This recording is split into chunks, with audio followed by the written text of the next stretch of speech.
This channel does not promote any violent, harmful, or illegal activities. All content provided by this channel is meant for an educational purpose only. 24899 Bhim Sarkar, is your application for addition of party there? It's allowed, my lady. It's been there. You have an application over there. Yes. All right. And what is your status? Yes, my lady, we are untainted teachers. And I Alright. say teachers because I want to cancel. I say teachers because we are presently teaching in the government school system all over this state. And we have been teaching so for almost 7 years. So, in that sense, we form a backbone of education in government schools in the state of West Bengal. Now, in 2016, because my lady had posed this question on Friday, and these are the numbers, because my lady must have the big picture of what you're hearing today. Yes. In 2016, there were 18,617 vacancies. I want the table of all the cans were appearing. Get me that. 18,617. In 2025, there are 35,657 vacancies that were advertised by the government. Now, why are these numbers important? Because amongst the various petitions, my lady is also seized of petitions by freshers, meaning applicants in that classical sense, who are applying for the first time and took the 2025 exam subsequent to the decision of the Honorable Supreme Court and cleared that exam. Now, this court is seized of a situation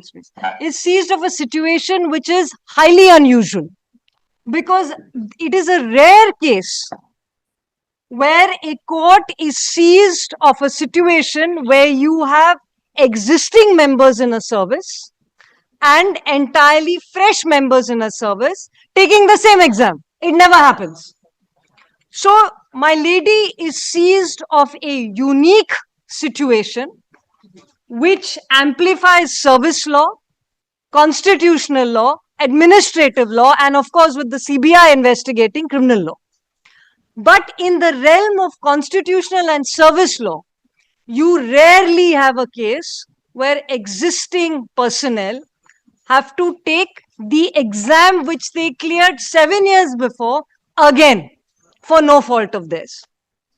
So, when I present myself to you, who do I represent?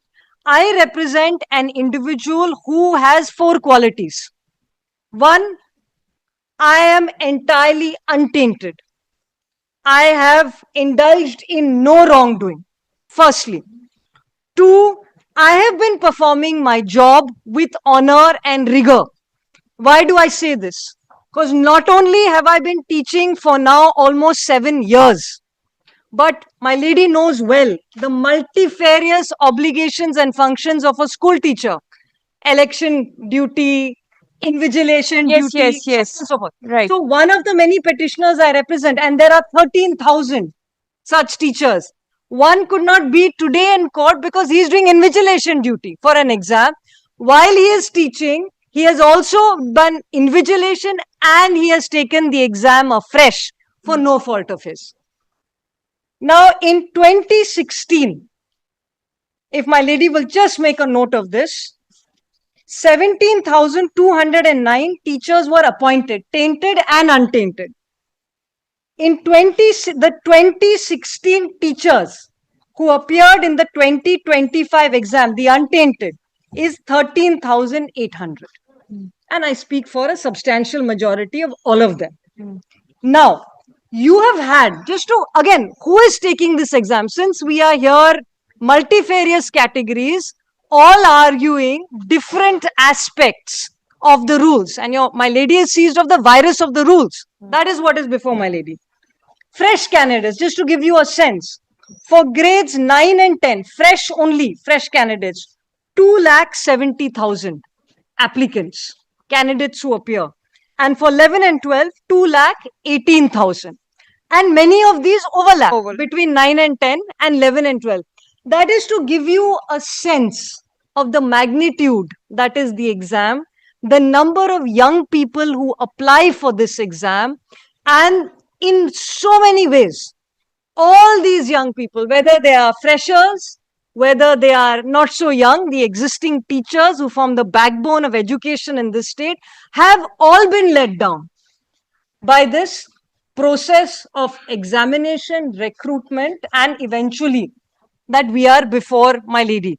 Because rare is the case when the innocent have to suffer the trials and tribulations of adjudication twice over. It is a rare case. In criminal law, we say no double jeopardy. In service law, we have no language for it. But that is who I am and how I am before my lady. Now, the first point I want to make, my lady, and I'll demonstrate that through the data, is this. Is that the number of vacancies today under the 2025 process is almost double than what it was pursuant to the 2016 process. In fact, in the Supreme Court on Thursday, Justice Sanjay Kumar was hearing this case and reposed confidence in my lady to hear all issues correctly. Made this point that I never expected the state government to reopen the process to fresh candidates. I thought you would only, in fact, have this exam for those who are teaching and untainted. That was his case. So that was the element of surprise. But that has been now dealt with by the fact that you have almost double the number of vacancies. And I will take my lady through the data to show that a substantial percentage of those who succeed through the exam system in 2025 are freshers. So they are not burdened by the 10-mark rule, which I will subsequently argue is rightly been given by the state in this context. And why do I say that it is rightly been given? Because, my lady, there is great value to teaching experience.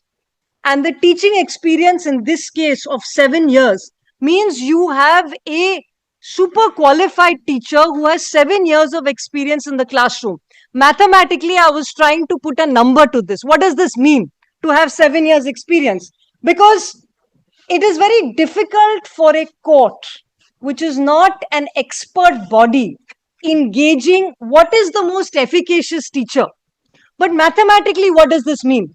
This means that if you have roughly 13,000 existing untainted teachers who've been teaching for 7 years, teaching roughly 225 days of the year with holidays, etc., into 8 hours, you would get an extraordinary number of 14 crores 4 lakh teaching hours that these 13,000 candidates have between themselves. And I should say these 13,000 teachers have between themselves. And what does that mean in terms of enhanced efficaciousness in the classroom? We can imagine what that means. No, that means you are supporting the extra prior. Yes, I get it. I'm supporting the extra 10 10 what? marks, which is 2 marks per year of teaching. Right. And so at 7 years, I'm actually not getting 2 marks per year. I'm only getting marks For for 5 5 years. And that is only being counted once, not twice, not thrice, but exactly once. I'll go to the rules subsequently. And you are for the 9, 10 or the 11, 12 batches? Both, my lady. Right. 9, 10, 11, 12. All right. This is who I'm for. How do you substantiate the allegation that your experience in 9 and 10 is being counted for 11 and 12? My lady, the experience that the rules contemplate, and I'll take you to the rules in specific immediately. The experience that the rules contemplate is experience within the classroom of higher secondary.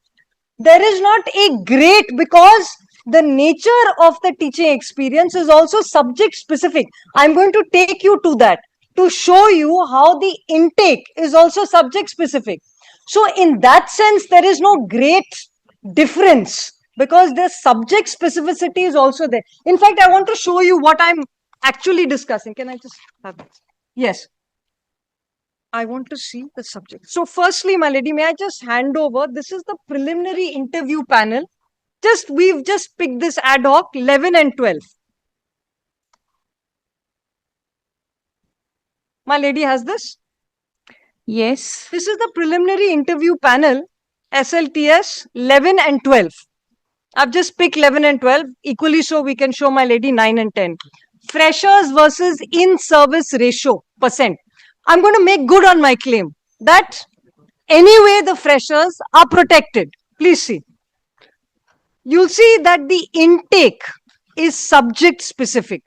For instance, there is accountancy, agriculture. These are all specific subjects that are offered by the schooling system 9 to 12, and I have to demonstrate expertise in this. Now please see, for instance, since it's a top of the list, accountancy. 92.86% of those who successfully get to the interview panel, meaning clearing the exam, demonstrating qualifications, are freshers. Only 7.14% are those with experience like me, untainted experienced teacher. So, similarly, my lady, please appreciate the entire list before you. These are all the subjects that are offered in the higher secondary schooling system. Agriculture, 66% of those before the interview panel are freshers. Likewise, if I randomly pick economics, it's a very Agriculture is not there in 9 and 10. Agronomy is not there. Anthropology is not there. 11 and 12. This is what I'm Right. demonstrating to you is 11 So and 12. 11 and 12 Yes. experience is all right. Yes. But somebody in classes 9 and 10, Yes. how can experience marks be counted for 11 and 12? Because the nature of what the rules contemplate to be experience is the experience of having taught students in the classroom. That is what Does the it mean, rules- suppose I have taught 5, 6, 7, the It would not, my lady. Respectfully, Yes. it would not. it will not Because be. the Primary classes experience, Yes. secondary classes, Primary, the upper primary, school is different. and high school or Yes. higher secondary school. Higher secondary school is classically 9 to 12. Higher secondary starts from 11 and 12. Yeah, no, my lady. 9, 10, 11, 12 9, is 10 what is is cons- secondary. May I just take you to the rules? Secondary. May I? 9 and 10 is secondary. Yes. May I just take you to the rules now? May I just take you to the rules? Yes. I want to. Which SLP? My lady, would my lady have the compilation that I'd handed over last It's in week? there in Vim Kumar. It's in In which matter did you hand it over? Kumar. Vim Kumar. Vim Kumar. This spiral one. This spiral one, which is just next to you. In this? দেখি তো একটা compilation আছে। We can just hand over another copy. দান এটাতেই আছে বোধহয়, ওই বড়টা দেখাচ্ছে তো এটাই হবে নিশ্চয়ই। দেখি দেখি একটু ঘোরান সেলাইটা দেখি। না না, এটা অন্য লোক দিয়েছিল। Do you have a back sheet? Is it under a back sheet? No, না এটা নয়। No, my lady. But we have another copy of the same compilation that we handed over. Let me see once if it is here. Spiral bound. No. It was ওটা দেখুন না, ওটা কত মোটা। না না, এগুলো নয়, ওগুলো নয়, ওগুলো নয়, Yes. ওগুলো নয়। It's page 503.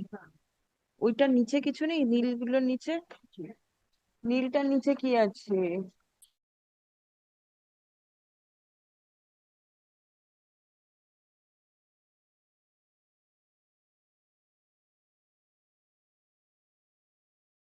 Voluminous one. In which matter did you tag In this Vim up Kumar, with? Vim Kumar, my lady. This is, I am having Vim Kumar with me. It was put away in a very nice red colored. Oh, it was also. spiral. I think this may be it. This it? Let me just see. No, my lady, this one. No. This is Vim Kumar, but this is not the compilation. And my lady had marked up also দেখি, passages in it. তারপরেরটা? Mandal. Is it the convenience compilation? This one? Yes, my lady. Yes. Yes, my lady. Yes. All with the blue sheet. That is the reason it got the mixed blue up. sheet. Convenience compilation of judgments and documents. Yes. Now, may I just take you to page 503? Yes. And this is the main statute, West Bengal Board of Secondary Education Act 1963. Yes. And may I just take you to page 503. Yes. The definition of secondary education. And this is all I seek to rely on. My lady has page Yes, 503. I should actually say H on 502 is primary education. Hmm. And secondary education, my lady has that 503L, KL, means general education above the primary education stage, provided for students with a view to qualifying them for admission to a certificate, diploma, or degree course instituted by a university or by government or by a statutory body, and includes subject to any general or special order of the state government, technical, agricultural, commercial, so on and so forth, or any other type of education which the state government may, in consultation with the board, specify. Now, may I take you to 547? This is the schedule. Yes. So, my lady, this is the generic understanding of secondary education. I would respectfully submit that this would constitute 9, 10, 11, and 12. Secondary. Secondary education. All right. Secondary education. Now, please see the page 547. My lady has that. Yes. Schedule 2. Right. Please see. Schedule 2. Now, the first segment of the schedule is with reference to classes 9 and 10. Hmm. May I read? Selection to the post of assistant teacher for classes 9 and 10 shall be made on the basis of marks obtained in written examination, educational qualification, prior teaching experience, oral interview, and lecture demonstration determined by the Central Commission in the following manner. I'll just stop here for a second. Now, earlier in the morning, one of my learned friends actually makes this point before my lady, that this is the first time that prior teaching experience is part of the rules and delegated legislation. Now, the answer to that is, but obviously, my lady, because this is the first time that existing teachers who have taught are being forced to take an exam again for no fault of theirs. So, the rules are in response to the reality that is the situation that faces the state and my clients, the untainted teachers. You could not have contemplated this situation. I mean, I suppose if you had been more diligent about the system itself, then we wouldn't be in this unimagined situation. I should say that. So therefore, the rules which are passed, keeping in view the Supreme Court's judgment and the related situation of recruitment for the posts of teachers, and I know staff are also before my lady, but I'm only on teachers, was uncontemplated. The rules then had to be passed to address the judgment of the Supreme Court and the situation that I find myself in today. So it is not a surprise at all, nor is it of any relevance that the rules in the past did not have this language. So that is my second point. Now may I continue reading? Right. So selection to the post of assistant teachers for classes 9 and 10 shall be made on the basis of marks obtained in written examination, educational qualification, prior teaching experience, oral interview, and lecture demonstration determined by the Central Commission in the following manner. Written examination, that is OMR based, 60 marks. Academics. Now, this is the crucial phraseology. Academics is part 2 of schedule A2 now. A2 has 2 ingredients. Under the subtitle, the subchapterization of academics. A, educational qualification, 10 marks. Based on marks of graduation or post-graduation in the subject for which applied, whichever is higher according to the following formula. So within educational qualification, the 10 marks are given. There is a meritorious component to it, which is tied to the percentage you've obtained. So this is explicitly tied to the percentage you've obtained. So for instance, may I just show you a sheet of who are some of the untainted candidates to just give expression to what this component means. Can I just have that sheet? Yeah.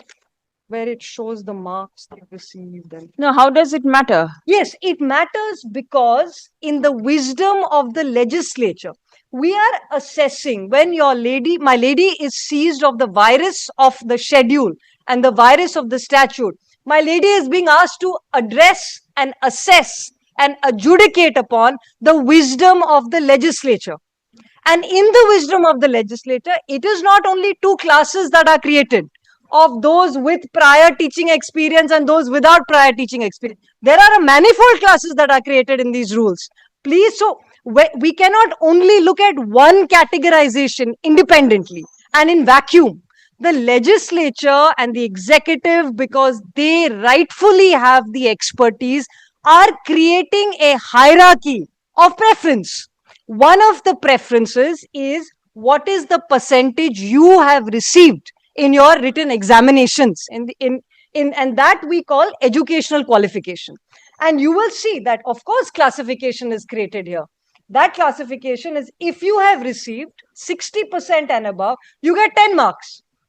Now somebody who gets below 50% is disadvantaged because they only get 6 marks. But that is the space and the sanctity we accord the legislature and the executive, who in turn have experts to advise them in terms of how and what they should prioritize. So they are not just creating one zone of priority, which is past teaching experience as a teacher and no teaching experience. They are creating many zones of priority. Now, when the legislature and the executive creates manifold zones of priority, what does the Constitution say to this? The Constitution, after all, assesses. We are not Britain, where Parliament is supreme. We are India, where there is separation of powers. And the Constitution then is expected to look at the objectives of the legislature. And the only test which my lady, I would respectfully submit, would in fact take into account is whether the rationale is, the objective is rational. And here you will see that the rules and schedule 2 creates a manifold sense of priority and preference and hierarchy and whatever we may call it. The first one, my lady, is merit score in terms of educational qualification. Now we come to the second one, but not the only one. And I will take my lady to the third and the fourth. Now we come to the second one. Again, is this rational? Is at best the only lens that the court can, in fact, look at it with. Because anything beyond that you would traverse into the area of expertise, which respectfully, my lady, because I certainly don't have it, nothing in legal education prepares you to assess what makes a perfect teacher and what makes a better teacher. Because when we enter into that realm, which respectfully separation of powers prohibits us in the legal domain from doing so, we are entering into a debate that then should extend to what makes a better pilot in the armed forces, what makes a better general in the army, and what makes a better surgeon in government hospitals. This is a realm which the court has never navigated because of, my lady, Lack of expertise. judges are full of wisdom, but maybe not expertise in recruitment requirements. Yes. That's all, with great respect. That is as far as I want to go on that. But there are two arguments that I'm presenting. And at the end, my lady, when my lady reserves judgment, I'll submit a note. But the two arguments that I'm presenting before you is one, my lady, that prior teaching experience is not the only classification. And two, my lady, that what constitutes preference and priority for the recruiter, in this case the employer, in this case the commission, is for them to decide. The courts are very capable of looking at a recruitment system and saying, is there fraud? Is there cheating? Absolutely. That is the domain of the judiciary. But this, my lady, respectfully falls outside the realm of separation of powers, outside the realm of expertise, and outside the realm of what a court can assess. Now let's go to the third step of why courts don't have expertise. Courts don't have expertise because one, they are not fed with the raw data of how many vacancies. Two, they are not fed with the raw data of what makes a better teacher. Three, they are not fed with the raw data of what all functions teachers have to navigate. So the experienced teacher right now, one of my clients is out having taught in the morning, invigilating in the afternoon, worrying about his court case in the evening, and also having written the exam again. This is all that experience gives him the tools to navigate. And there is value in that experience. I have only very crudely given it a numeric value. 14 crore teaching hours. Ought that not to have value? And does the legislature not have within the constitutional scheme the ability to ascribe enhanced value to it?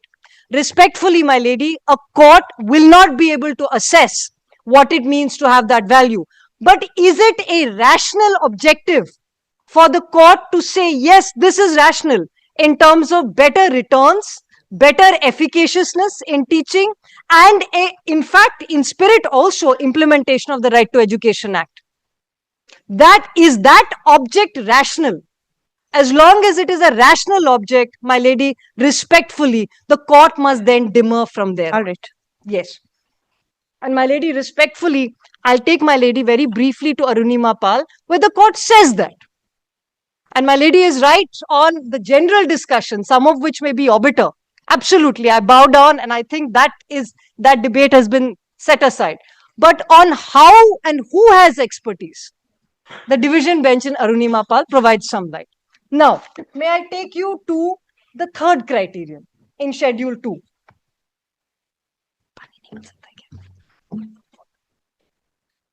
Oral interview, 10 marks. Yes, my lady, before I go any further, prior teaching experience, 10 marks. At the secondary level, in a government or government-aided or government-sponsored school, calculated on the basis of 2 marks for each year of service in a substantive post as permanent or on contractual basis. No doubt, my lady, you will have petitions on permanent and contractual also. I'm not on that right now. Now, please see criterion 3. Oral interview, 10 marks. 4. Lecture demonstration, 10 marks. Appearance before the interview board is compulsory. So, in this realm of academics, because the language and the terminology has repeatedly been contested before my lady, in this realm of academics, there are only 2 components. 1, educational qualifications, meaning prior, and 2, prior teaching experience. What is interesting about the component that is academics is both of it pertains to prior conduct before the exam. And that is where both these components are in consonance and in harmony. That is the intention of the legislature. So in Schedule 2, I would in fact place a contrary argument that the legislative intent is in perfect harmony. The legislature is very clear, my lady, that you have to take the exam, the written exam, that is A. That is the present. This is your present test, the written exam. 2, academics is your past. The marks you got before and the teaching you had before, because I'm very sorry, we did wrong to these 13,000 candidates who have been fulfilling their job dutifully and with honor and honorably. Now, 3 and 4 is subsequent to the written exam then, oral interview, lecture demonstration. Now, in the scheme of how you assess, when do you take these 10 marks of prior teaching experience. My lady, even if you see the scheme of the schedule, it has to be before the interview. Because the interview process, any interview in service law, any interview to public employment for a public employment position is the culmination. It's a pyramid. You show that you have the basic qualifications here, educational qualifications. You show that you have cleared prior to that the written exam. You show that you have, in this case, prior teaching experience, and you culminate that with the interview. The interview process and system, the panel for the interview will have the least number of candidates because the sifting starts from the base of the pyramid upwards. You never have in service law the situation of a funnel. That is what my friends are asking for. If they ask for the prior teaching experience to be considered at the interview stage or after the interview stage, they are asking for this diagram. And that is unknown in service law because the interview is expected to be the culmination after your documents have been verified. I'll take my lady to the rest of the statute, which shows when is the verification done. Because after all, one way of verifying is in fact also checking that I am employed by the court, by the education system, to assess the fact that I am employed and therefore I have experience that is recognized by the statute. It is not any experience. It is experience which the legislature in their wisdom chooses to recognize. Now, my lady, part B.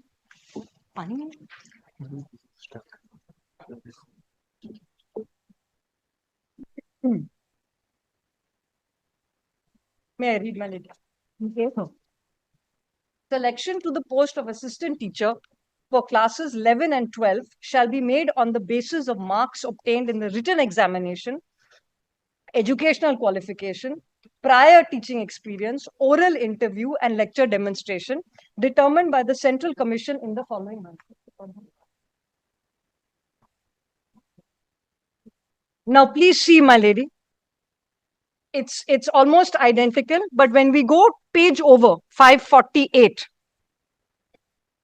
you will please see under prior teaching experience 10 marks, it simply says at the secondary level in a government or government aided or government sponsored school calculated on the basis of 2 marks for each year of service in a substantive post. I will respectfully request my lady to underline this at the secondary level. And the secondary level is 9, 10, 11 and 12. Oral interview, lecture demonstration. Now see. Please see. The distinction that is made by the legislature between the secondary level and the upper primary level. The upper primary level selection to the post of assistant teacher for upper primary level of classes shall be made on the basis of marks obtained on academic score, TET weightage, marks in written exam, marks in oral interview, marks for lecture demonstration, marks for prior teaching experience, to be determined by the Central Commission. So this segment of the schooling system is desegregated from the secondary level segment of the schooling system. So it's not everything that is put together, but it is secondary that is put together, and now this is upper primary.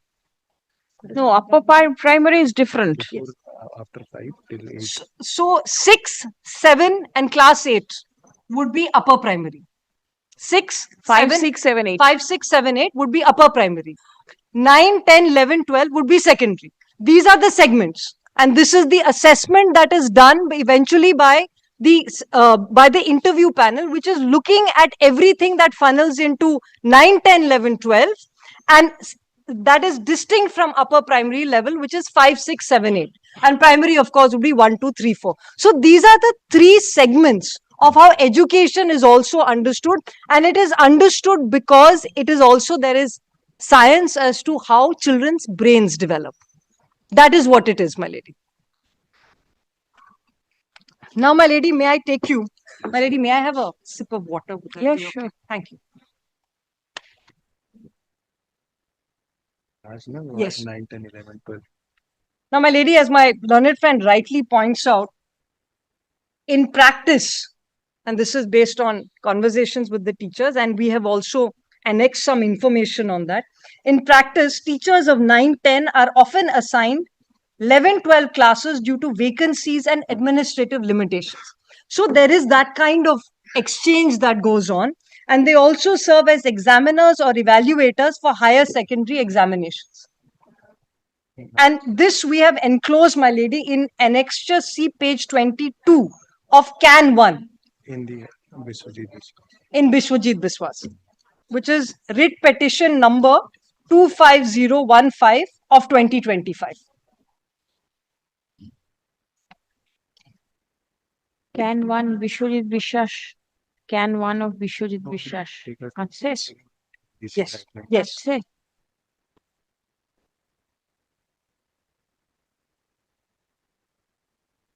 And when I give my written submissions, I'll extract all of this for my lady. So it's all in one place. Yes, what is it Yes. that you want Now, to rely? my lady, I'm sorry. What is it that you want to rely? Only this, that within that realm of 9, 10, 11, 12, there are a lot of duties that are inter se exchanged in that category right. of teachers. That's All it. right. Only to that extent. And we'll extract it when I give you my submissions. Now, my lady, what is the law when it comes to prior experience? This because I've shown that prior experience is categorized. It sounds very logical. Well, what is the law on it? And this is the law that I'd want to take you to. Firstly, my lady, and we've given this append in on page 485 of this compilation.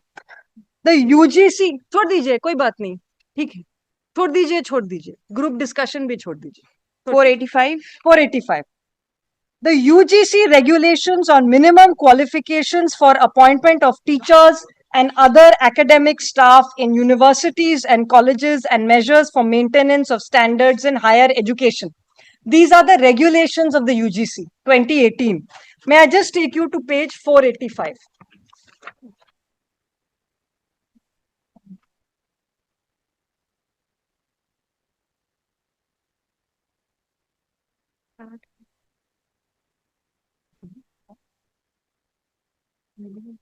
The regulations start at page 435, my lady. My lady has that. 435. Page 435. Yes. Within the compilation. This is the UGC regulations on minimum qualifications for appointments of teachers and other academic staff in universities and colleges and measures for the maintenance of standards in higher education. So this pertains to all UGC regulations all over the country, my lady, as it pertains to the central government.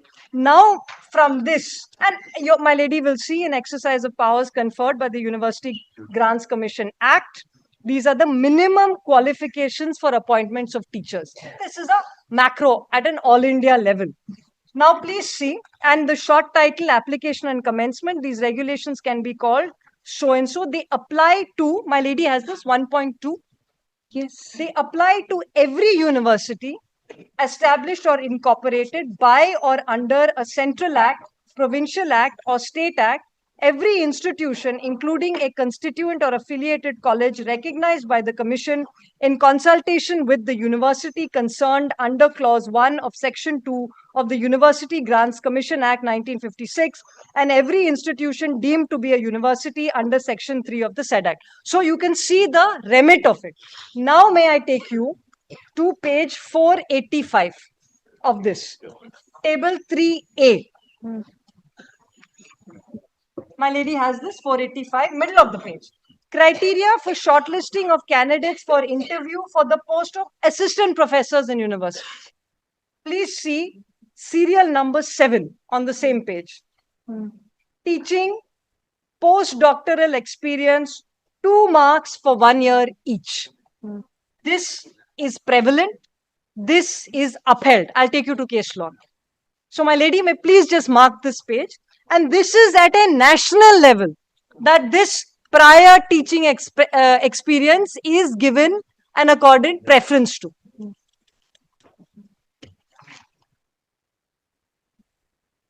And this, my lady, was upheld. I'll take you straight away to the case. Allahabad University, page 188 of the compilation.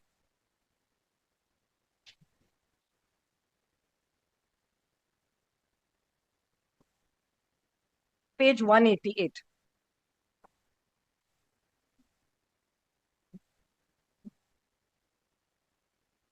It's a Yes. relatively new case, my lady, 2024. Hmm. SCC Online, SC 376. Justice Dipankar Datto writing. Hmm.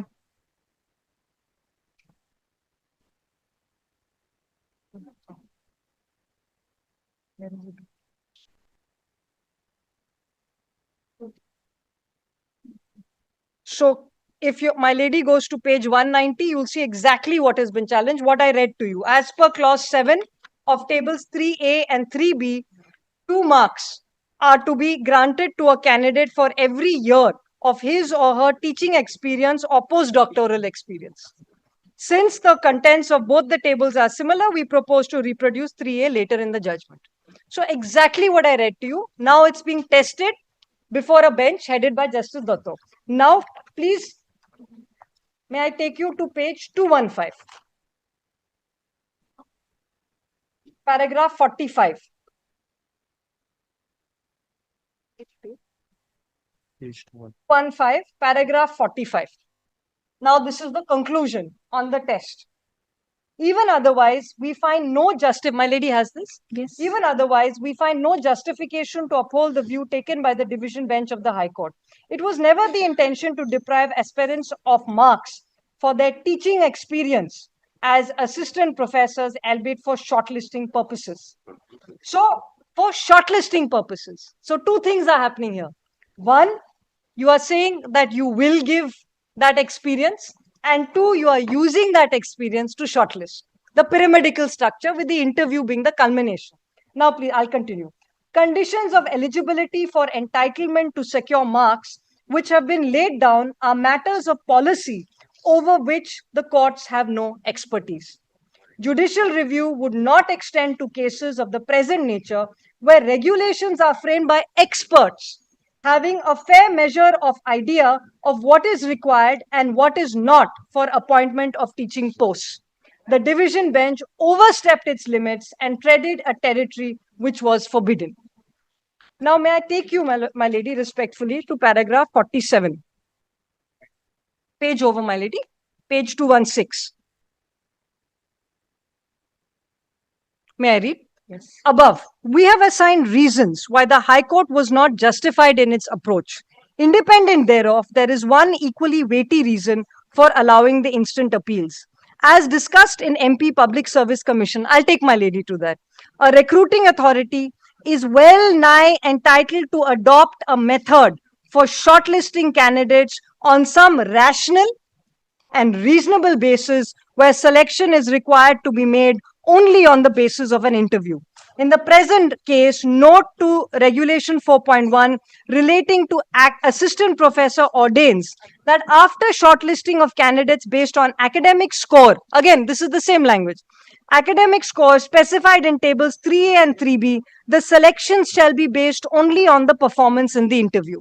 So once you have culled all of this, you have arrived at your shortlist in the language of Justice Datto. You then invite these shortlisted candidates for the interview. In the course of hearing, we were informed by Learned Senior Counsel for Allahabad University that 69 candidates were shortlisted and called for interview, the cutoff marks being so-and-so, who were competing against each other for appointment of only one unreserved vacancy. Respondent 1 had secured 81 marks, and between 87.17 and 81, there were 147 candidates. I'm just reading this paragraph because I'd like to take you to the end of the paragraph, but I just want to be fair and read the whole thing. It is true that these facts and figures are not on record, but appointment in furtherance of the advertisement dated so-and-so date having been made, the High Court directed that the appointment already made need not be reopened. It is for this reason that we do not disbelieve the instructions provided to Learned Senior Counsel for Allahabad University. However, considering the disproportionate number of applications received in comparison to the number of vacancies available to be filled up, Allahabad University narrowed the zone of consideration by adopting a marking scheme in the way it did with the obvious ultimate objective of permitting candidates with higher teaching experience to enter the zone of consideration. This methodology was perfectly in sync with regulations 4 and 10 read with table 3A. The division bench, therefore, ought not to have been swayed in its decision making process by reason of teaching experience not being a mandatory eligibility criterion. It is not mandatory in this process either. It just gives you more marks if you already have it. Now, my lady, may I just take you to 186, my lady, of the compilation. 86. And this is Maharashtra Public Service Commission versus Sandeep Shriram Varade.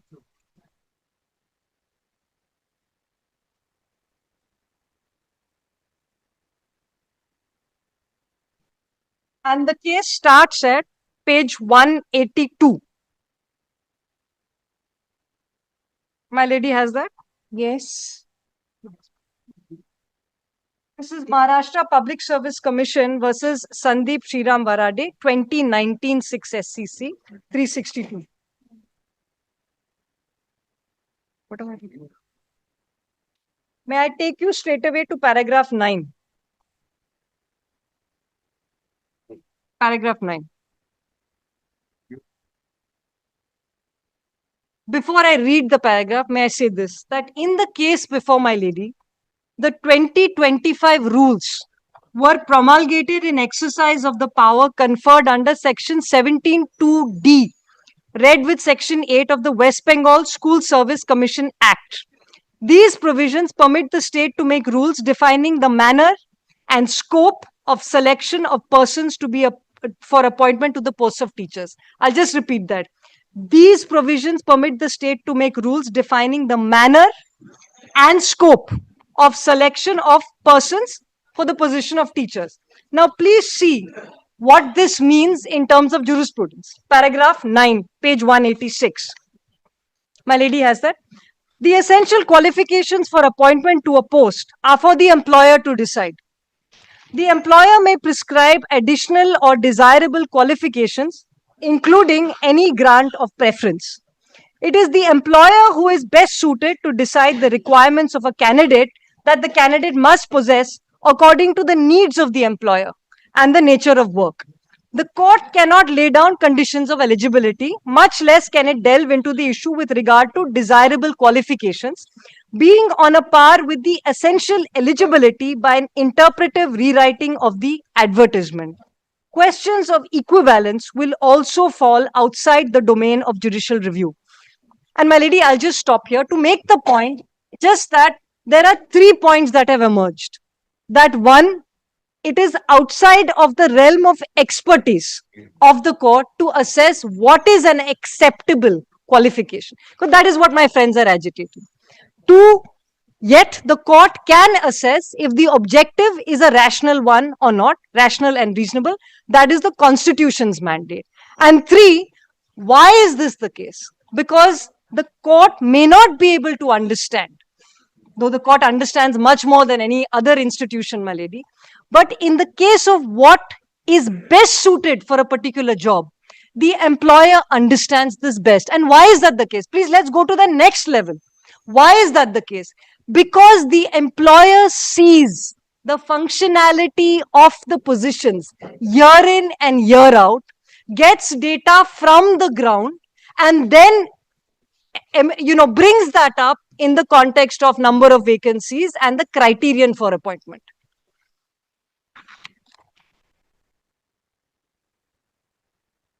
My lady, now I'd like to trouble my lady by going back to the division bench decision, my lady, and that's, we've annexed it in the compilation itself, so my lady doesn't have to move between files. It's pages 349 to 353 of the compilation.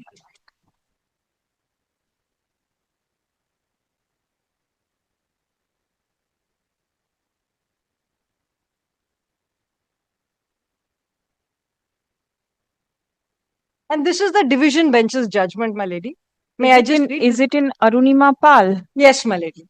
This is in Arunima Pal. Page 349. And paragraph 34. Yes. My lady will just mark this paragraph. I'll just read it very quickly.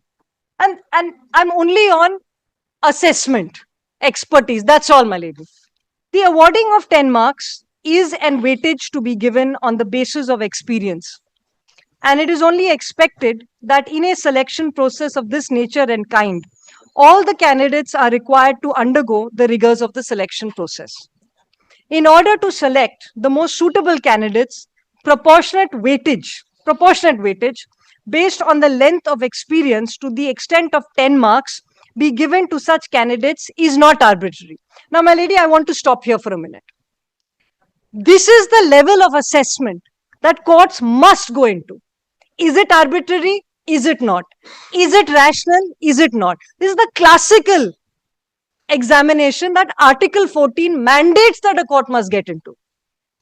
So the division bench does that. Step one of the assessment. And that is the final step of the assessment. It is the first and final step. If a court of law, and I'll just move away from this judgment. If a court of law, any court of law, when confronted with a regulation, a statute, a provision, or state action, feels that the aims is rational, then the court stops the assessment at that level, especially in the context of what is a suitable employment criterion or qualification. Now, please see. The object, I'll continue, my lady. The object is to select and appoint an experienced teacher. As rightly pointed out by the learned Advocate General and Mr. Bandyopadhyay, appearing on behalf of the Commission, the appellant writ petitioners are not coming within the purview of categories in whose favor benefits and concessions have been extended in paragraph 49 of the judgment of the Honorable Supreme Court. They are not the candidates selected in the 2016 recruitment process. In the meantime, they have also not applied for service in any educational institution.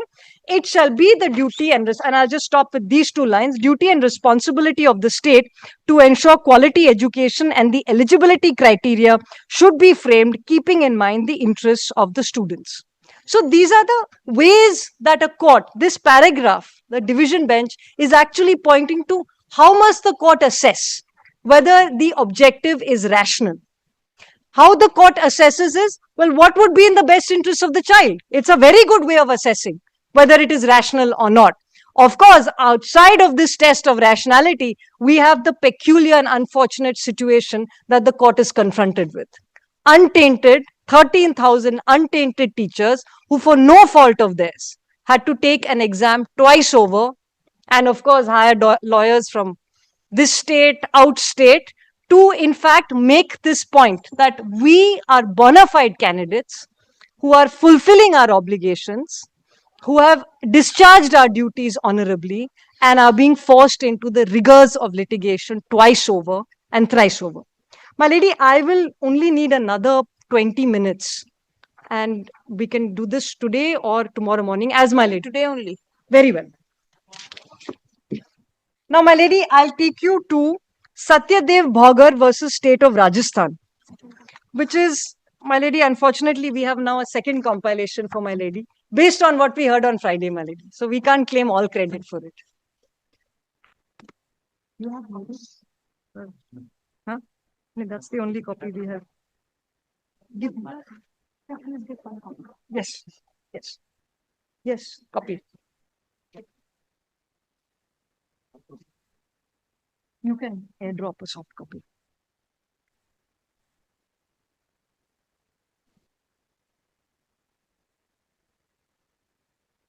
Of Satyadev Bhagar versus State of Rajasthan.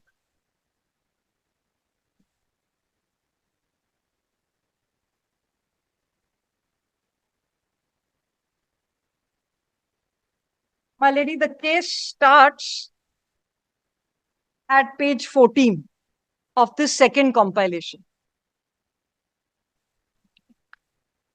2022 5 SCC 314.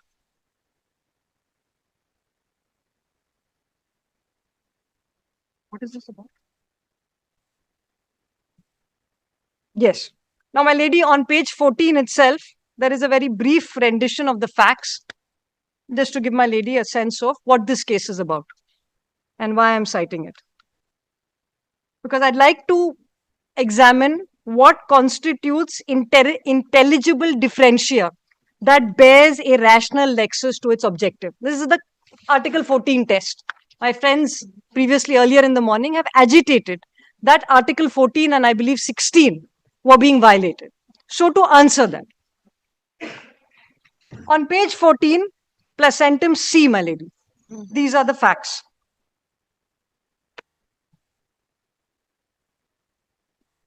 Policy of the state of Rajasthan to restrict the benefit of bonus marks only to such employees who have worked under different organizations in the state of Rajasthan and to employees working under the National Health Mission schemes, National Rural Health Mission schemes in the state of Rajasthan cannot be said to be arbitrary. So these are bonus marks being awarded to employees who have previously worked under different organizations in the state of Rajasthan. Now, may I take you? I think disturbing the court. Not me. Nothing. May I take you to para 15, page 19. So this is where the bonus marks, in some ways it is similar, my lady, giving an enhanced preference for prior work experience. That is considered to be relevant because we are on the point of intelligible differentia. Please see, may I read, my lady? Page 19, placentum E.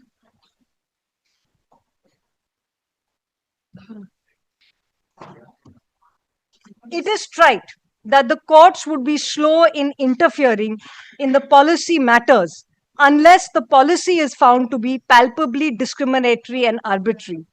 This court would not interfere with the policy decision when a state is in a position to point out that there is intelligible differentia in application of policy and that such intelligible differentia has a nexus with the object sought to be achieved.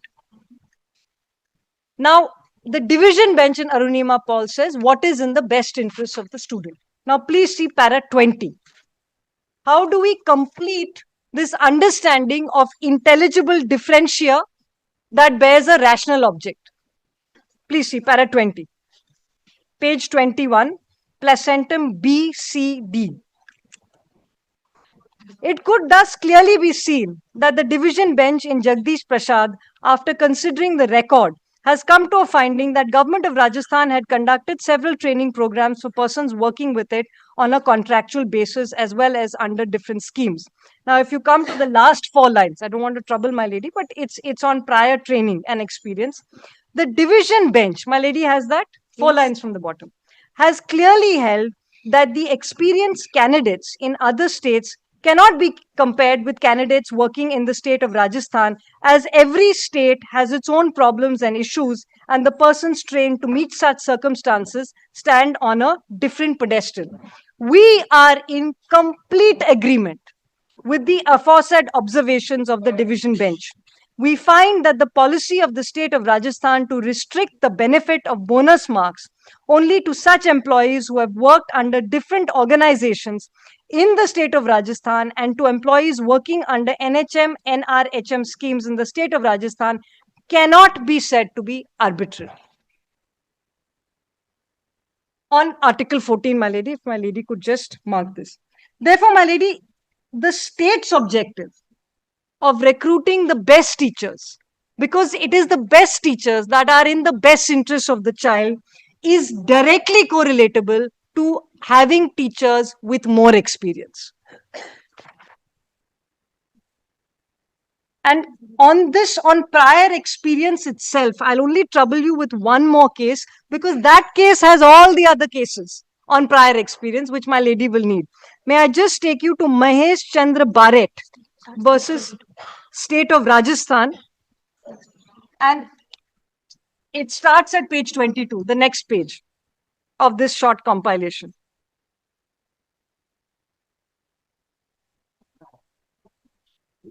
(2024) 8 SCC, page 124. And this case is one relatively recent, 2024. Now Chief Justice sitting with Justice Vishwanath.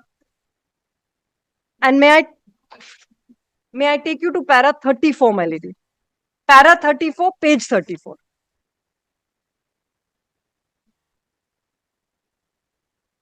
What the Supreme Court, speaking through this bench of judges, does, my lady, is it culls various cases that they have adjudicated, where in each of these cases, prior work experience, prior teaching experience has been held to be a valid criterion.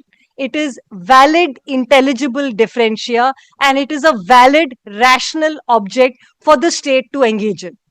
Similar to the case before my lady. And these cases are, I'll only just list them out because they're so similar to what is before my lady. Para 34, Srinivas K. Gowda versus Karnataka Institute of Medical Sciences. What is the case here, my lady? Please see. At the time, eligibility and requirements were prescribed at the time of selection.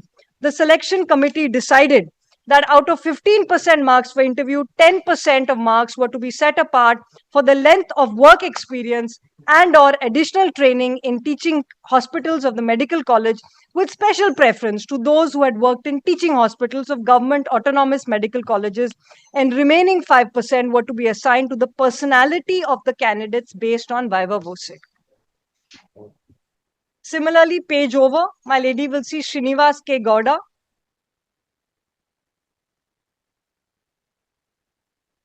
Para 9, this is what the court extracts.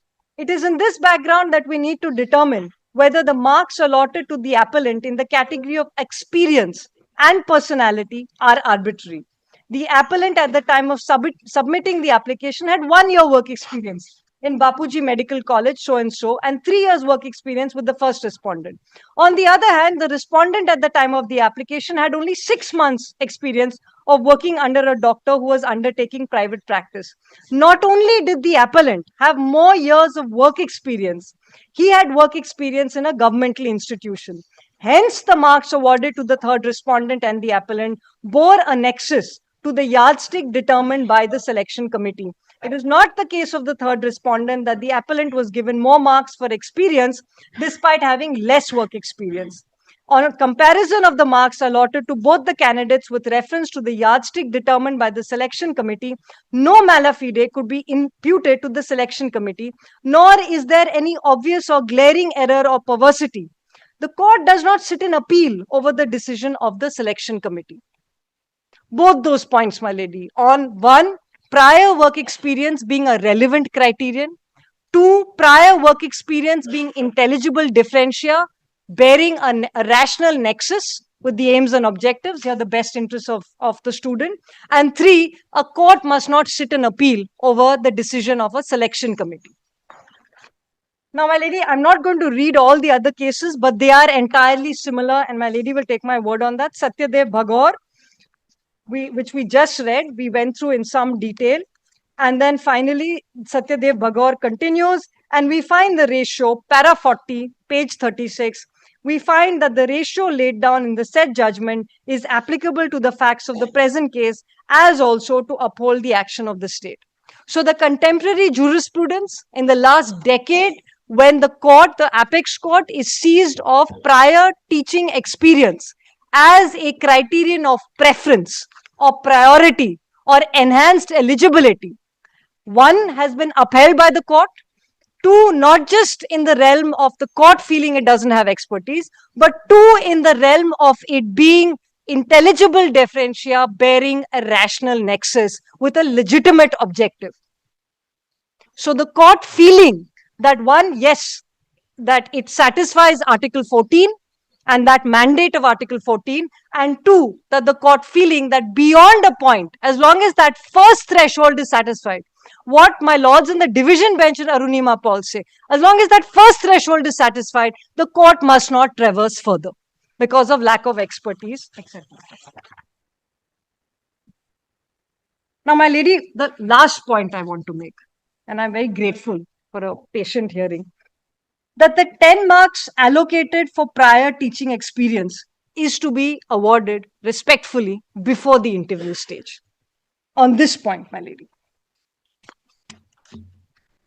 Now, my lady, there are two parts that I'll trouble my lady with. One, I'll take my lady to Rule 11, which I've got in the compilation.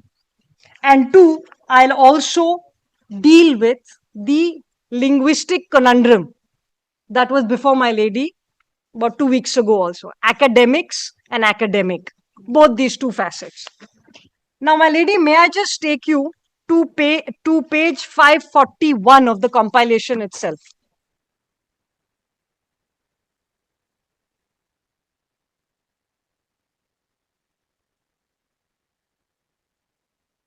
It starts at 537, Government of West Bengal School Education Department. These are the rules.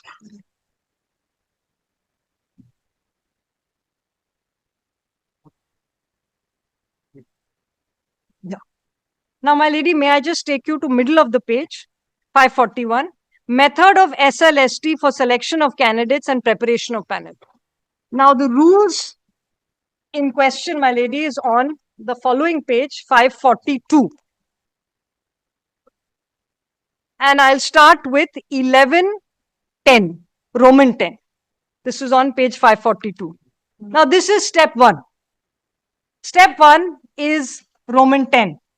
The preliminary list of the shortlisted candidates prepared by the Central Commission shall be forwarded to the respective regional commissions. This is step 1. This is the preliminary list of the shortlisted candidates prepared by the Central Commission. Step 2. This is 11, Roman 11. Thereafter, so this is subsequent to 10, the regional commission shall verify the credentials and eligibility of the shortlisted candidates appearing for interviews vis-a-vis their applications prior to conducting the interview. So please see the language of this. The regional commission shall do what? Shall verify the credentials, the degrees, the past conduct, my lady, that I dealt with in Schedule 2. Shall verify the credentials and eligibility of the shortlisted candidates appearing for the interview vis-a-vis their applications prior to conducting the interview. So the applications whose credentials have been checked and found incorrect by the regional commissions and the candidates who are found ineligible to participate in the selection process shall not be allowed to appear for the interview. Absence of a candidate during verification will automatically disqualify. Now, the application itself asks the candidates, the existing teachers included, to mention their prior teaching experience. So this is step 2. And the step 3, my lady, is 12, which has to do with the context of disability, if any. I'm not here on that at all. Now, step 4, which is Rule 15, Roman 15, my lady. This speaks to the interview list. Now, please see, this is after step 1, step 2, step 3, step 4. Thereafter, my lady has this, Roman 15. Thereafter, the Central Commission shall prepare a consolidated interview list which shall be published and be forwarded to the interview board as specified in Schedule 3. Now, it is very important, my lady, may I respectfully request you to mark 2 portions, to underline 2 portions of this. The Central Commission shall prepare a consolidated interview list. This is one part of this clause, which shall be published and forwarded to whom? This is part 2, to the interview board. And how? This is specified in Schedule 3. So this assumes that all the information, the documentation, the verification, the marks, the weightage of Schedule 2 has been accomplished before we get to the interview. The interview list being the culmination of this process, which starts with writing the exam and in the case of untainted teachers includes their past conduct, which the second schedule I read to my lady. Now please see the final step, step 5. This is Roman 16. My lady has it. This is the final stage on the same page. After interview, the interview board shall forward a detailed report to the Central Commission, which shall, from the interview list and on the basis of the report of the interview list, prepare and publish a merit list category-wise on the basis of merit as per Schedule 2, the merit list shall contain the names of all eligible candidates who have appeared for the interview. So, my lady, respectfully, this is the top of the pyramid. So, the rules envisage all service law rules, my lady, envisage the interview to be the culminating process. There is no realm of understanding of qualifications of any sort of this being a funnel, which is what my friends are asking for. They are asking for the interview to be in the middle of the process, not at the top, which defies rational objectivity. If in fact this prior teaching experience were to be assessed after the interview, the state's policy would be rendered irrational, unintelligible, and open to my lady then setting it aside on this ground. For the policy to be rational as it is, the schedules contemplate and the rules contemplate that the interview is the culminating final point. After assessment of all the documents, the past conduct prior to this second round of examination, leading up to the interview process to see, essentially to see the personality. Can this person communicate? Person has expertise, person has qualifications, the person has marks. And I was astonished, my lady, I'd like to show you this and take only 2 minutes. I want to show my lady the qualifications, the PhD, all of that we went through, of the candidates, of the teachers. Because what I wanted to show, they should have got copies. What I wanted to show, my lady, is this, that the 13,000 untainted teachers who are before my lady are actually quite extraordinary, because in the morning I was going through, well, who are some of them? Many of them are PhDs. Some are PhDs from IITs. This is the nature of who is teaching and also the nature of the pandemic, that is unemployment in this country. To then take this valuable resource that I have fought so hard. I was looking at the number of PhDs in that list that my friends showed me. There were hundreds of PhDs, from math to chemical engineering, IITs. It was extraordinary. Electrical engineering, so on and so forth. This is the nature of how qualified and how in need they are of these jobs. And this is the nature of who teaches in government schools.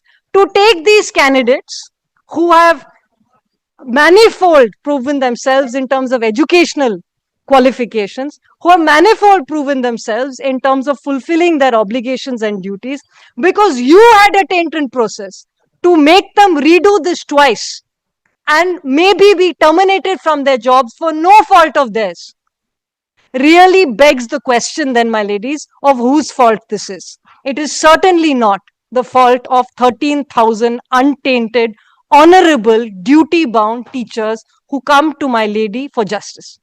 I'll end there. I'm very grateful for a very patient hearing.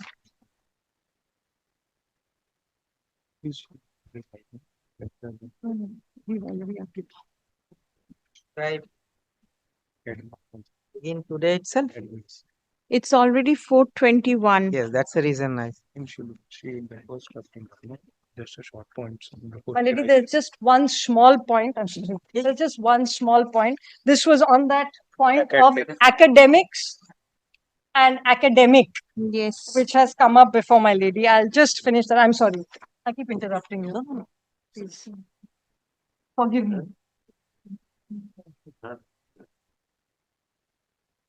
I just wanted to take my lady back to the schedule. Academic score and academics. Page 538 of the schedule.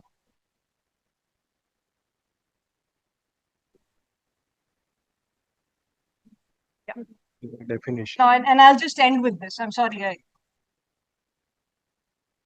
Please see 538 subclause K. Interview list. In respect of SLST state level selection test, means in cases of vacancies in the post of assistant teacher, a list of candidates prepared by the Central Commission to be called on merit for oral interview and lecture demonstration category wise on the basis of preliminary merit score from written test and/or TET for upper primary, and academic score in the ratio of 1:6:1 of final vacancies. So this is the context of academic score. Please see, so rule 2K and 2L, which then explains what is this merit list. I'll just read that. And then I'll take you to the schedule, which uses the word academics. May I just read this? L, merit list. In respect of SLST, state level selection test, means in cases of posts, a list of candidates prepared category wise on the basis of merit, which shall mean, in addition to what has been stated in Rule 2LK, marks obtained in oral interview, lecture demonstration, and prior teaching experience shall include all the eligible candidates who have appeared for the interview. So the merit list, my ladies, includes all of this. This is the final culminating merit list. Now let's please see the schedule. And the schedule 2 is on 547, which is academics. My lady has that. Now, academic score, my lady, which is what is used in K, simply pertains to define what it means in the context of grammar. It just pertains to define what it means in terms of my academic score or my marks in the written exam. This is all it means, and it is made clear when you see the schedule, which has academics, which is plural, and that is on page 547, academics. And academics is plural because it has manifold criteria of what constitutes academics, as in my academic accomplishment, which invariably for a student will be multiple subjects. For a person who wants to become a teacher will be all of this criterion. So this is academics. What is my academics? What is my expertise and excellence in academics? So one, expertise and excellence would be educational qualifications, 10 marks. 2 would be prior teaching experience. And these would be the 2 criterions for which I would then culminate with a academics score. So my lady, I don't find this to be anything in terms of this is only English language, where in one context it is being used as a noun, and in the other context it is just being used to score, academic score in a certain, there is no dissonance between the schedule and the rules as I see it. And I'll just stop with that.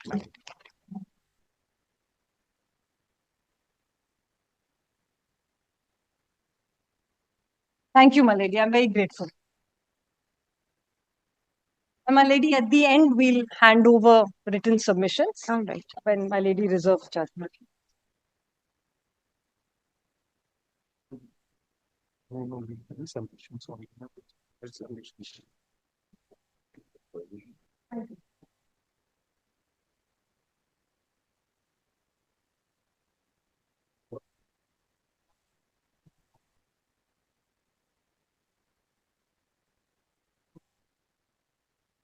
Who would like to argue next, Mr. Mitro? Would you argue next? Impression that I'm not anxious to be heard. I'm anxious to hear others also. All right, in that case, Mr. Dhor can start. So I'm calling it class if you want. I don't. No, choice is yours. In case you want to start, then next day you can start. Get to argue, let him argue. No. He is not very eager. He is ready to give you a chance. Let them decide. Whenever my turn comes, I come. Yes, next turn is yours. It's a very effective argument. They reduce my argument substantially. So next turn is yours. But my lord, people, All right. I can start today, tomorrow, whatever. No, today we are over. No, today it Today is it's impossible. কিছুক্ষণ লাগবে আমার 1 ঘন্টা Time that 1 take 1 after- 1 hour 1 ঘন্টা 1 ঘন্টা Tomorrow, does you start first thing in the morning? first I cannot assure you. Tomorrow I have no problem. 12:30 to 1:15, I have to appear before a division bench. In case you are not available, I'll accommodate. Do not worry, because there are others. I can hear them also, and then your turn comes, you can make argument. Then I There is no hard and fast rule that in case you are engaged, you have to come. 12:30 to 1:15. All right. I have other matters also. Let those be taken up. So only SLST, then the others, the pension matters and all compassionate appointments, very urgent ones are being held up because of this. We can expect that this will not at least 11:30 because Not prior to that. not I'll before. keep- That's I'm saying because I have one. Yes, It is yes, done I'll for the keep division some bench. other matters. In case you are in difficulty, I am ready to adjourn. Do not worry. Yes. আচ্ছা। প্রতিদিনই হতো everyday 2 PM opposition file করলো কিসে? On the number 38. The opposition has been. Opposition in 20 also it has been filed. Item yes. 20, Yeah, item 19, 21. Yeah, my lord opposition in 38 is ready my lord today or tomorrow 1 minute. I'll take the opposition. Do not worry. Yeah. Direction All right. Lord, we have filed opposition in 20 and 21. Yes.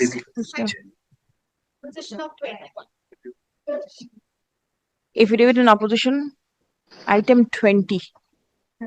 Affidavit in opposition on behalf of the state and the commission. Number 20 private respondent also filed in opposition. Added respondents, मतलब can one, your lordship added, my lord, we have filed opposition. Item 20. Item 20, Lubana Parveen. हाँ अच्छा filed in court is taken on record. ঠিক আছে affidavit in opposition by the added respondent in can 1 the 30th filed in court is also taken on record. Stop. Let copy of all the pleadings be exchanged. Stop. It will be open for the petitioners to file exception to the oppositions filed. ওদেরকে দিয়ে দিতে হবে যারা petition The matter has been heard. Stop. List for further hearing tomorrow or day after. Well, whatever day after, lordship may have one day. মানে every Other matters are Yes, day after. Third. Acha. Well, one small correction. Same, yes. মানে 38 Well, there 1 minute, 1 minute. Third, 21 record and order, same jinish. 21 applicant, is there any applicant in item 21? No, there is no application. তাহলে applicant এর ওটা হবে না. State and the commission's opposition will be on record. আমাদের তো এখনো আসেনি 38 এসে And hearing হয়নি. Hearing হয়নি. List for hearing on 3rd. ওটা তো আপলোডই হয়নি 38 এ 27 has been heard. 27 opposition filed by anybody? I have not taken 26. Keep it with you.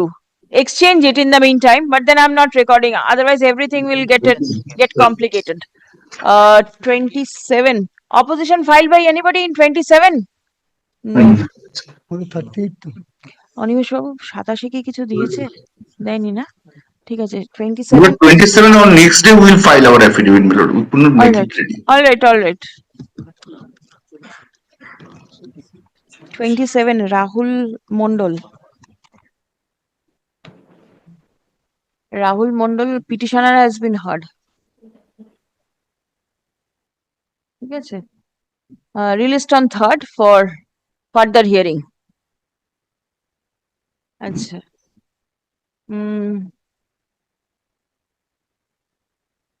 38. 38. Hmm 38 any opposition filed? 38, there are two things. One, I have filed the opposition on behalf of the added respondents. And second, Which can? CA number, আচ্ছা opposition by the One, applicants in can 1 filed in court taken on record. well, there would be another corrections in Bhim. 38 is the Bhim matter. Hmm. The Rahul's cost title has come in the server copy of the order. So only that. দেখে নিন yes In, Really? in Well- item 38, the cost title is, Let me Bhim. see once. You have the copy of the order? I have, this is from the server, but Yes, it's just yes. Rahul's order has come. Previous one. 24573. The number, Number is yes, 24573. This is Rahul. yes, And the order is, lordship. this is not Bhim's order. Then initially I thought, because I myself appeared, thereafter I checked the YouTube also.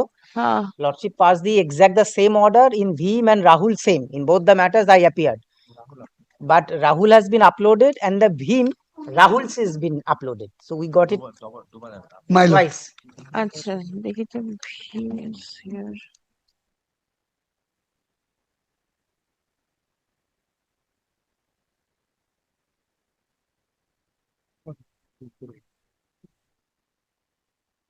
Order date in Bhim's matter, which order Same day. Same day, Same day. হবে আছে 28 Friday. 28 I can see Rahul Bhim's order is here. Yes. Now in the server, because we have got this আরে Server not uploaded, problem. No, server it has been uploaded. but different It's coming, Rahul is coming in the Bhim. That's it. একটু দেখে নেবেন তো, Friday, last Friday. একটু দেখে নেবেন হ্যাঁ ভীমের অর্ডার কিন্তু এখানে আছে Yes, order is there. ঠিক আছে But- Bhim has been heard. Matlab 28, my lord. Matlab can 6. 1 minute 30. Bhim হচ্ছে 38 হ্যাঁ Hmm? opposition can 1 has been filed. Yes. আর এটা কোনটা রাহুলটা হচ্ছে রাহুল is 27 হার্ড হয়েছে তো পিটিশনার না রাহুলে applicant has been heard can 4 Rahul petitioner আগেই শুনানি হয়ে গেছিল ঠিক আছে can 4 heard and hearing concluded in respect of can 4 ঠিক আছে এবার Bhim what you want to submit? Bhim, I have filed my opposition Yes, as added respondent in can 1, number 1. right. Number 2, Lordship may just instruct the Lordship's officer that That correct order will be uploaded that is that nothing else. and released on 3rd. My lord, I have also filed, my lord, evidence in opposition in can 6. 38 এ কারোর hearing হয়নি ভীমের hearing হয়নি ভীমের hearing হবে My lord, can 6 in Bhim matter, I want to file, my lord, evidence in opposition. affidavit in opposition can 6 Bhim, 38. 38. applicant in can 6 files affidavit in opposition, let the same be written with the records. এটা হচ্ছে ভীম এটা এখানে রাখুন Petitioner. ঠিক আছে 3rd December day after tomorrow আচ্ছা there is a supplementary Can 6. matter এটাকে সরান বিশ্বজিৎ বিশ্বাস If we survive, you also survive. Hmm That's all. এই কনভিনিয়েন্স কম্পাইলেশনটাকে রাখুন হ্যাঁ না এটা 38 না এটা রাহুল 27 রাহুল ইজ ইন 27 ওনার মেইন কম্পাইলেশনটা তার সাথে সেকেন্ড কম্পাইলেশনটা রাখুন Hmm.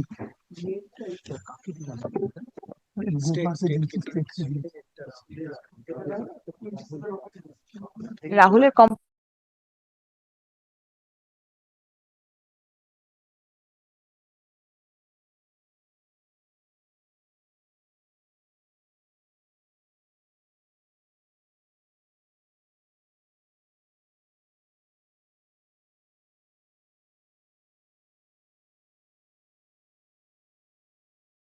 I think my learned senior has submitted before your lordship. My lady, these are all judgments. Judgments. Judgments. Judgments were not Yes, required. nothing. Judgments Okay. and then the rules and everything. My lord, then. my lady, we've already given 5 copies. We have no more. We've killed many trees in this process. Now we're trying to save some.